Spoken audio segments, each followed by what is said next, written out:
Afternoon, everybody. This is just update on what's going to be going on in the upcoming future. We just got our new 3D printer kit. We're putting it together. I'm gonna do a review on it. Let y'all know how it is. It's only 250 bucks, so it's a good printer. I'll let y'all know. Also, going to be doing a new review on my new gaming keyboard and gaming mouse. Also doing a couple builds,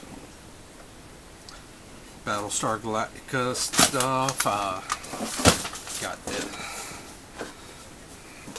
Battlestar Galactica, the cylon base stars, and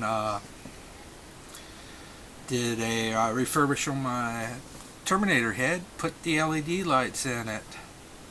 Also going to be doing a uncupping